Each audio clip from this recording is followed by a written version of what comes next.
Okay, good morning, everybody. Thank you for joining. So today I will be discussing about the advances in the scanning probe microscope. So most of us know that the traditionally we always think that scanning probe microscope is designed to see the surface structures or surface profile. So one can get this roughness measurements, height measurements, and then done. Okay. So that was 10, 15 years back, but now the type of progress that scanning probe microscopy is making in terms of the functional imaging is really picking up pretty fast. And with the new tools and techniques, new technologies, uh, we were able to quantify the scanning probe microscope, able to quantify a lot of things that's not possible with any other existing techniques. So I will just go briefly a few slides just to give you a flavor how the scanning probe microscopy actually started. So this is the first version of the scanning probe, like a scanning tunneling microscope. So scanning probe microscopy is a general term, but it has then those different components that's called scanning tunneling microscope or atomic force microscopes. There are different branches that came out of atomic force microscopes. So it's many of them. Okay, so this is the first version of the scanning tunneling microscope that developed at IBM. And then you can see it here now, a pretty small nano positioners, wires for connections. So basically that get them Nobel Prize in 1986. I think there is an echo there. Can you look into it? There's an echo there.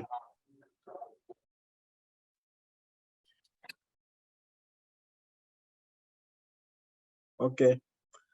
So basically, this is the first version, and then you can see a little higher magnification of that. So what actually they did is basically they try to peel a scotch tape on graphene, and then they try to image those hexagonal structures of graphene with the atomic resolution.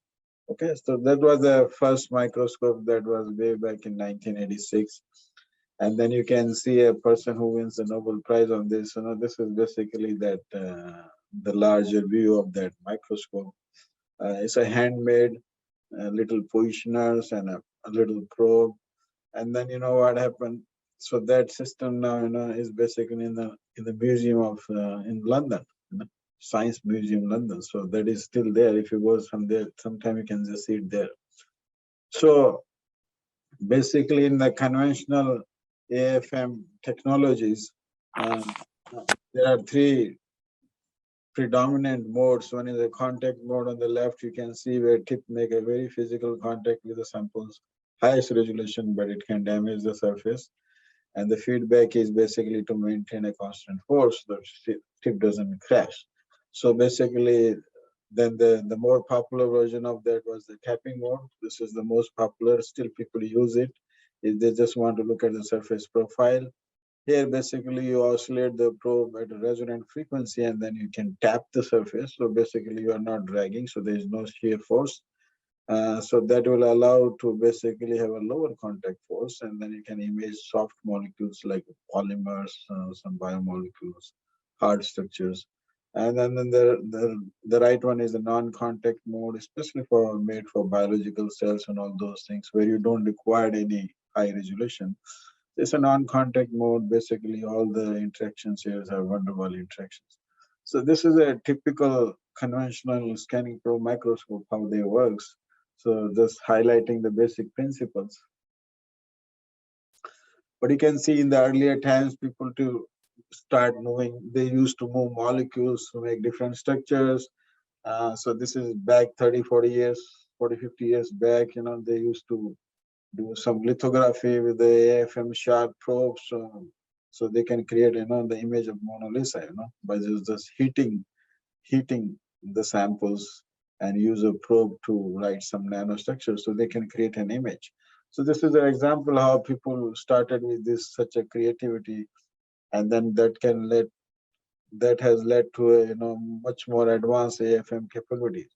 So I will now start like touch base with the functional advances scanning probe microscope. So we are not doing just only topography. We are now looking at some of the electrical properties, just like in the SCMs also, what you do. You basically look at the topography in 2 dimensions, and then there you do also some quantitative things like elemental analysis and all those things. But here also it's not topography, but you can do electrical measurements. So within the electrical properties, you can do resistivity, impedance, photoconductivity. So I will touch base with each of these techniques in pretty brief. Then you can do magnetic properties, then mechanical properties, thermal properties, the thermal system that we developed here at the Northwestern in collaboration with the company. Then the latest one in the AFM is that how you can do chemical properties. So how you can integrate different systems like a Raman systems or nanowire systems that's integrated with the AFM. So you can do a chemical mapping, which is pretty useful technique. So basically AFM is now expanding its branches everywhere. So people can, with a single piece of instrument, you can do multiple uh, analytical capabilities, and you can quantify your data. That's the most important part. So the reason that the AFM technology is basically advances so rapidly in the last 10, 15 years is based on this peak force tapping technology. Conventional AFM doesn't uses that. So basically there you can apply a linear ramping, and then you can just have a force, so like a trigger force to control. Basically the feedback is based on the trigger force, and then you can just maintain a constant force and do a surface profile. There the operating frequency is just 1 to 10 hertz. So it's a pretty low speed, and then basically also you cannot also collect a high resolution images. But in the case of peak force tapping, here the probe is modulated with a very small amplitude, and then the frequency of modulation is around 1 to kilohertz. And we use a sinusoidal ramp signal, sinusoidal signal instead of like a linear ramping. So the feedback here is basically on the peak force. So you look at the image on the left-hand side, basically the deflection versus time, you can see there's a peak force. So the feedback signal is on the peak force between probe and sample. So that allows you to directly control the imaging forces. So you basically, you can control the forces down to few piconewtons. So basically that means a lower forces, lower damage to the sample, also lower wearing out of the probe. But then you can acquire, the most important is that you can acquire force curves, like thousands of force curves per second, instead of few force curves in the conventional typical AFM force spectroscopy. So that's allow you to increase your scan rate, and then allows you to collect your basically you can collect data with a high resolution. Means you can go to 512 pixels, you can go 1000 by 1000 pixels. So AFM's this peak force technique is basically really pushing things beyond limits. And then that opens up the channels for many characterization techniques. One of them is, nanomechanical characterization. So that's a peak force QNM, so quantitative nanomechanical analysis, where you can measure the modulus.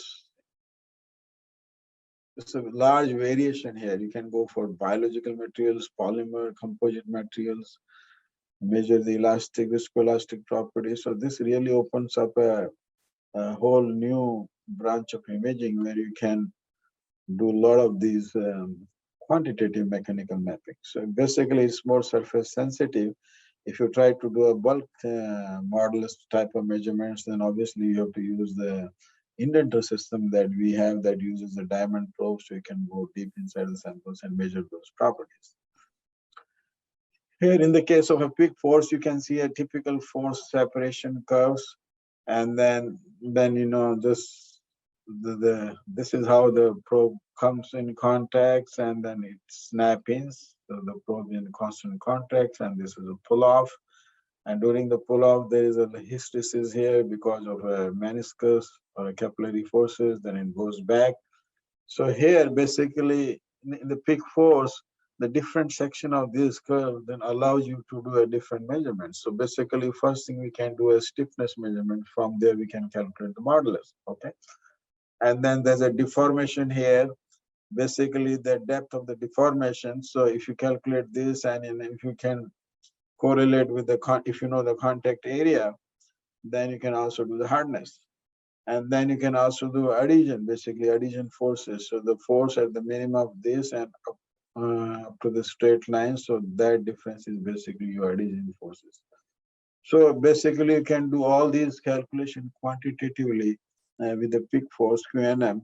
The only thing is the modulus range. For a specific modulus range, so you need a probe with a specific stiffness. That means, you cannot use a softer probe to measure a modulus of the materials modulus that is 100 gigapascals. You cannot do that. So basically, probe selection is very critical here.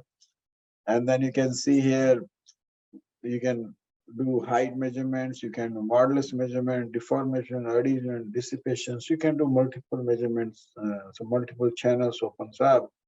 And then if you have polymers with the different blends, so you can see this on the right side, you can see the different contrast in the images that correspond to different density or modulus variations.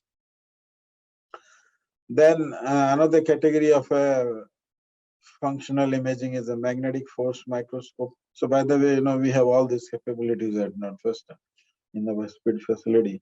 So magnetic force microscope, so there's another invention back 2 decades where you use a lift mode, a combination of lift mode and the tapping mode.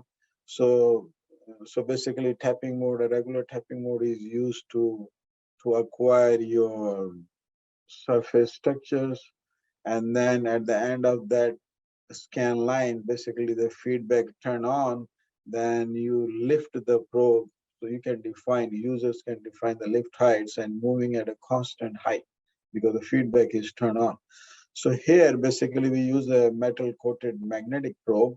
And when it interacts with the magnetic features on the surface, so there is basically a bending of a cantilever. So basically we measure both the amplitude and the frequency change of that cantilevers, and both amplitude and frequency change can help us to measure the magnetic domains. So on the image, you can see a typical floppy disk topography. So you see certain features, but here you can see those tracks where data are stored. So the lift mode really open up the channels for doing the magnetic force microscopy. You can do also the electric force microscopy, where you can measure the electric fields and all those things. So it's a very powerful technique. And then further going down the road, so the electrical properties, so most of our systems are loaded fully with these electrical properties. In the case of the electrical fields, basically you can do a surface potential. You can do a Kelvin probe. Surface potential is basically the amplitude modulated Kelvin probe. And then the Kelvin probe itself is basically frequency modulated, where we try to detect the shift in the frequency. In the case of amplitude modulated, which is a surface potential, you can measure the change in the amplitude. So here you can measure basically the surface charges on the surface. You can also measure the work functions. Then the second is the conductivity. So we can do the conducting AFM. So you can measure the conductive properties. Tunneling AFM. Tunneling AFM is pretty much similar to conducting, but here you can go down to the current level of femtoamps, and then you can use a peak force technology here. Then we also have a photoconducting AFM, where you can use a solar simulators, or you can use a laser to shine your samples, and then that can generate the carriers. So basically you can map those carriers generators. Basically you can call them as a photo carriers, okay, photo current. And then you can use the AFM probe to detect those things. So photoconducting setup, we also have it here. Then we are trying to get the third section here. We don't have it, but in the futures, we are planning to have the scanning capacitance microscope, where you can measure the carrier concentration along the depth. You can have a scanning spreading resistance microscope. You can measure those carrier profiles. Impedance microscopy is also getting a little popular. Here, you don't need to make a contact with the surface to measure the the conductivity, you can do it in indirect way using the microwave, basically in a non-contact. Then you have a piezo response microscopy. So our systems are fully loaded with all of these techniques. A little brief summary here of the Kelvin probe. The Kelvin probe also works like in the lift mode, where you oscillate the probe to resonance. So you take a topographic profile with a conventional feedback mode, and then it lifts the probe, turns the feedback off, then applies some AC bias, and on the top with a DC bias. So because of this bias, there's a cantilever-driven electrical forces acting between the probe and samples, and then the DC offset or DC bias that we apply offset those electrical forces, and that is basically our contact potential difference between probe and sample. So in this way, you can measure basically your work functions. So you can see an example here, indium phosphide-based nanowires. You have a metal contacts, and you can apply the bias, and you can measure the surface potential. You can see a different contrast correspond to different conductivity or different charges. On the right side, you can see a nice example of a Kelvin probe over different layer structures.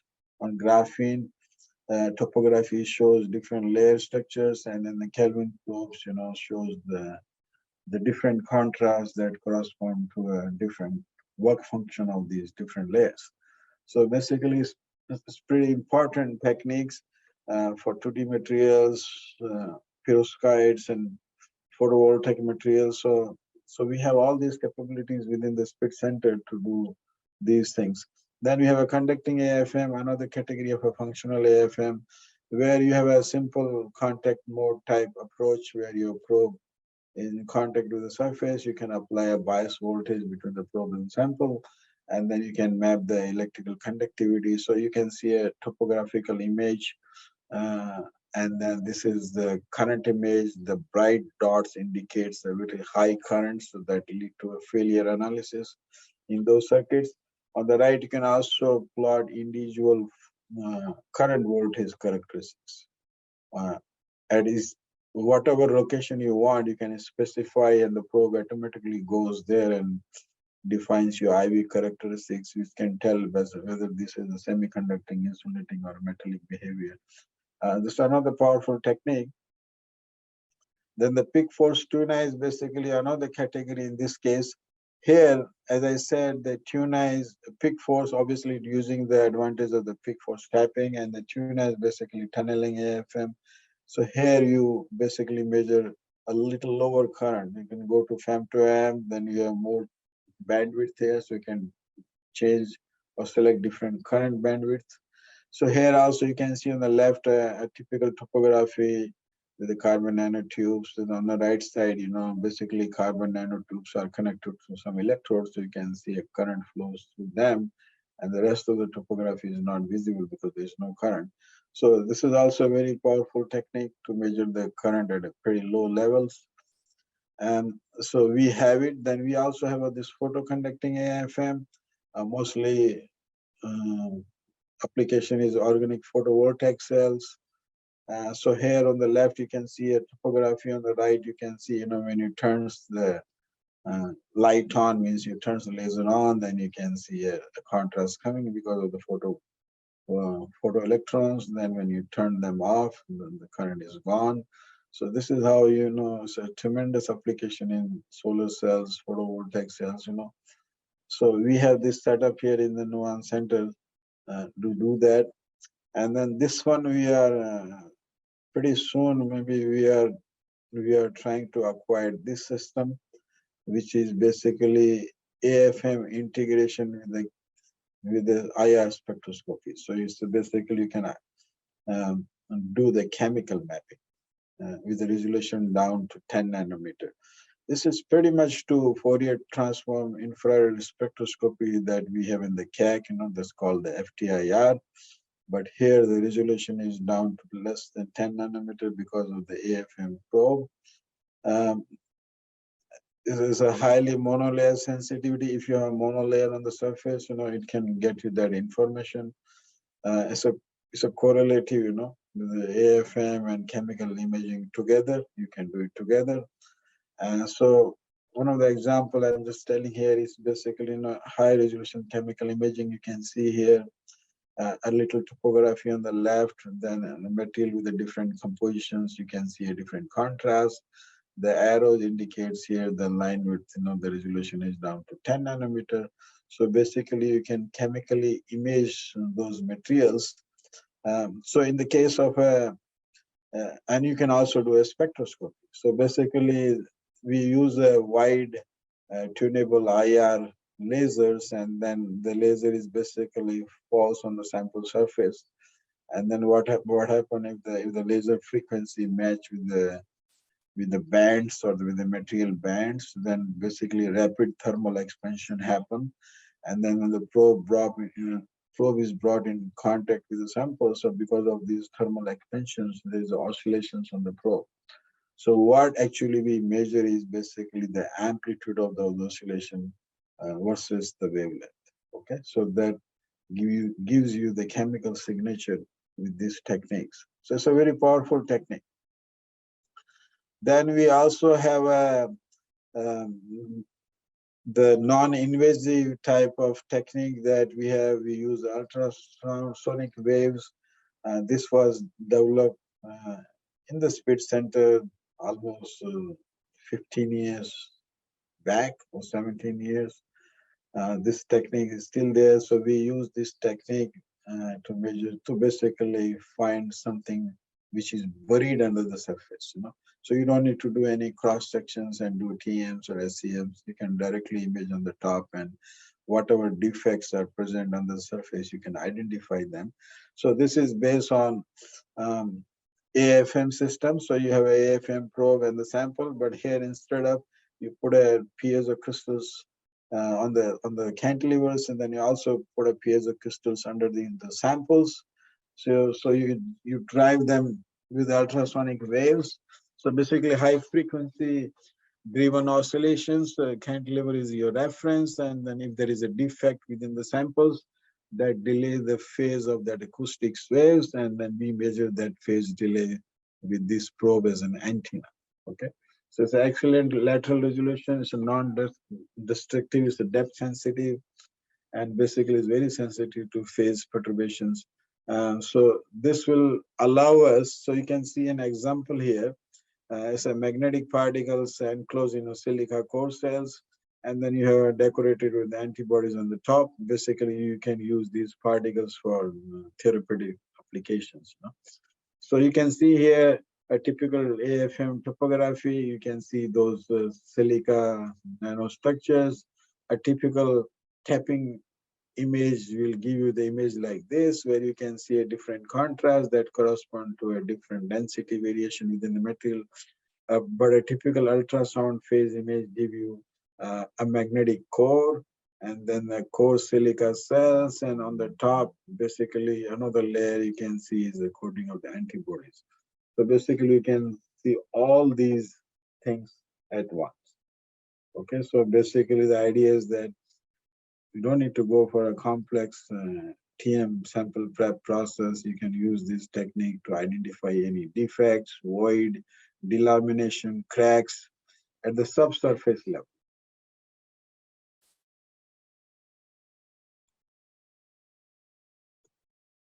Okay, then we develop another technique way back like 5-6 years ago in 2018, worked with the company App Nano in the Bay Area to develop a high resolution thermal imaging. So conventional thermal imaging with a scanning probe microscope is based on those big thermocouples. Resolution is down to a few microns. So later on, they came up with thermistors. The resolution went down to 200, 300 nanometers, but there is a lot of other challenges with those thermistor probes. Then we came up with this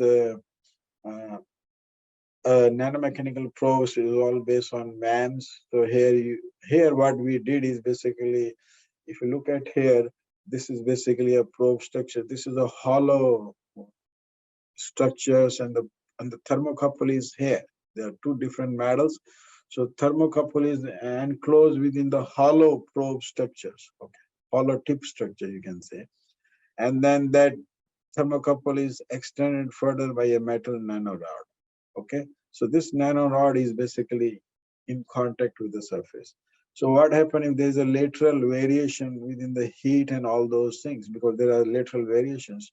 So those are basically doesn't affect such um, such probes, or because the thermocouple is embedded within this probe, hollow probe. So it's not exposed to the natural outside ambience. So it's not affected, because if there is a temperature variation within the ambience, that can affect your thermocouple. Okay. So there may be a temperature variation because of that. So the idea is that you cannot map a very low temperature variation because your environmental is affecting those things. So here the thermocouple is within the hollow probe. So there is no influence of external environmental conditions. But this nanorod is around 50 nanometers. So that comes in contact with this any surface. And this is how we measure it. So on this side, you can see metal contacts on these 2D materials. And when they have a different, they are powered with the different power. So you can see here these nanoscopic spots. So you can measure the hot spots with these things. And then the image at the bottom is basically a typical topography profile. So you have a platinum dots, and then you coated them with the photoresist. On the right side, you can see a contrast coming from those nano dots, which are embedded within the photoresist. So you can see a thermal contrast. So this is basically a thermal conductivity map. So right now we are doing a qualitative, but we are also working on a plan so how you can quantify this thermal conductivity. So we have seen resolution down to 20 nanometer with such probes. Then another application is basically quantitative temperature mapping. So we use a little RF coil, and then you use these coil structures and apply the bias, and you have these isolated nanoparticles, magnetic particles. Okay, so because of this magnetic nature of these particles, through this RF coil, you can heat those individual particles and then measure the temperature of these nanoparticles. So this can open up a tremendous application in the therapeutics, where you can, inject these particles in cellular structures, and then you can scan from the top, and you can find out the temperature of the cells and the temperature of these particles within the cells, because these particles can carry drugs and antibodies and all those things within this cellular network. So how we know the particle is heating up? We coated this particle with a low temperature, low melting point polymer. So you can see how these polymers is melted when these particles are heated up. Okay. So basically with this technique, you can measure the temperature variations within these things. Now we have another technique. So that system just got installed in the speed center. The AFM part is coming next month. So this is basically how you can bring AFM and integrate it with the Raman or photoluminescence. Okay, so we got a new Raman system, fully loaded system, and now that will be integrated with the AFM in just less than 2 weeks. Okay, so what you can do here, then you can do a combined AFM Raman study. So you can do a AFM image, then you can pinpoint where you want to do a Raman spectroscopy. So you can do a Raman mapping. So you can see here in the center, this is a combination of both. Here is a Raman mapping, confocal mapping. It doesn't have a high resolution. Suppose you want to see a carbon nanotube. So this is a carbon nanotube, but you cannot see it because the resolution limited. But when it is integrated with the AFM system, then you can see these individual tubes. So basically, you can get down to resolution of 7 to 8 nanometer. Okay, so this is again works on the principle of tip-enhanced Raman spectroscopy that called TURS. I think I covered a little detail in the last talk, but here is just a little flavor of that.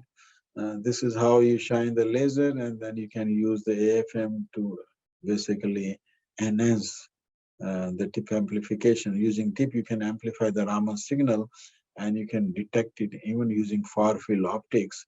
So you can have a resolution down to 10 nanometer, even less than 10 nanometer, and also you can have a spectroscopic information with this technique. So this technique is already here. You're welcome to use it. This within a month, the AFM part will be. So this is a complete system. Then you can AFM provide you all these information, and then the optical spectroscopy can give you the information about the doping. You can do PL, you can do photocurrent, you can do electrical, magnetic, everything together you can do with this system. Then the last part of my discussion is basically we are also getting this electrochemical AFM technique right now, because this is becoming so popular, especially in the battery research. There are a lot of group here within Northwestern and different universities within the Midwest area. They are interested in doing the electrochemical AFM because a lot of battery research and all those things are happening. So we have this system coming here in a couple of weeks also. So I have worked out with the Booker. So as a courtesy, they are setting up this system here. Okay. So this is electrochemical techniques in situ. Everything is done in situ. Basically, there's a closed cell. So you can see here, this is how the sample prep. When you put the probe on the top, it just seals it. Completely sealed, then it can, the sealing and the material is a pretty robust, so you can use a corrosive liquids and all those things. It will not affect your electronics. So there is a separate potentiostat here. So basically, you can do a cyclic voltammetric measurements here at the nanoscales.